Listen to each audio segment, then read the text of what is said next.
Prime Minister Narendra Modi, speaking at a rally, said that they were strictly for the Sabka Saath Sabka Vikas. Prime Minister Narendra Modi, speaking at a rally, said that they were strictly for the Sabka Saath Sabka Vikas. He said at a time when jokes on 2G and 3G were common, the government had managed to conduct a clean auction, which helped earn more than 1 lakh crore. राष्ट्र का कल्याण कैसे हो, सबको साथ सबका विकास का मंत्र लेकर के कैसे चले,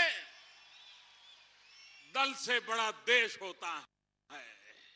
इन सपनों को पूरा करने की दिशा में हमने प्रयास किया है। हमारे देश में व्हाट्सएप पर देख लीजिए, पिछले 1 साल पर व्हाट्सएप पर, ट्विटर पर 2G 3G न जाने कितने जी की मजाक चलती थी। ये जी वो जी, ये जी वो जी, पता नहीं क्या क्या चलता था। चारों तरफ स्पेक्ट्रम पर भ्रष्टाचार के आरोप लगे थे। हमने स्पेक्ट्रम ऑक्शन कर दिया।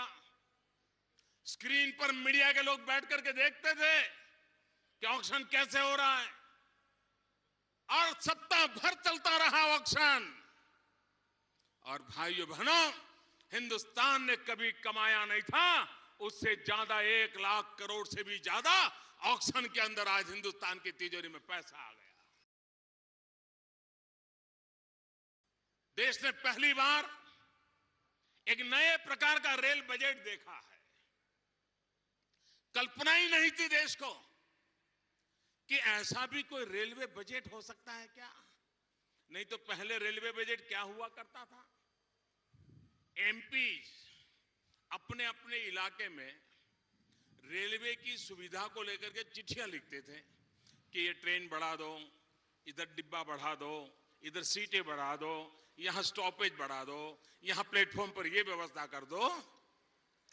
ये जो एमपी चिट्ठियां लिखते थे, रेलवे मिनिस्ट्री उसका कंपाइलेशन करती थी, और ये एमपी की चिट्ठियों के कंपाइलेशन में से 10-15%, 20%, 25%, 30% जो हो सकता था उसको लिख करके देते थे।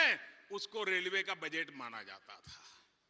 रेलवे बजट यानी इतनी ट्रेन आएगी, इतने डिब्बे आएंगे, इतने स्टॉपेज आएंगे। पहली बार देश के सामने आने वाले 10 साल में रेलवे कहां होगी, देश के सामान्य मानवी को रेलवे के माध्यम से क्या लाभ होगा, रेलवे में काम करने वाले कर्मचारियों की रक्षा कैसे होगी, सामान्य नागरिक को सुविधा कैसे उपलब्ध होगी, बारीकी से विचार करके देश के सामने पहली बार एक विजन के साथ रेलवे बजट प्रस्तुत किया। भूतकाल में दिल्ली को इतनी बुरी आदत लग गई थी, इतनी बुरी आदत लग गई थी,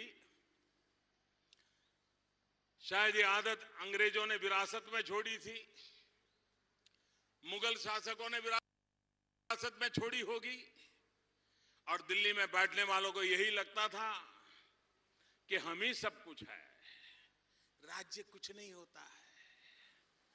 ठीक है, राज्य है, वो तो मांगने वाला है, हम देने वाले हैं। भाइयों बहनों, भारत का जिसका संघीय ढांचा है, दिल्ली में बैठने वालों की सोच ने देश को बहुत नुकसान किया है। हमने सोच बदली है, और हमने राज्य को भी राष्ट्र निर्माण में दिल्ली सरकार और राज्य सरकार को हमने पार्टनर माना है, एक दूसरे का साथी माना है, और कंधे से कंधा मिलाकर के काम करके देश का भाग्य बदलने के लिए सबको हमने निमंत्रित किया है। किसी भी दल की सरकार क्यों न हो, दिल्ली सरकार के लिए सब सरकारें समान है। सब सरकारों को विकास के कार्यक्रमों में जितनी मदद हो सके, कोऑपरेटिव फेडरलिज्म का लेटर एंड स्पिरिट में पालन हो, उस दिशा में हमने कदम उठाए हैं। Powered by NNIS.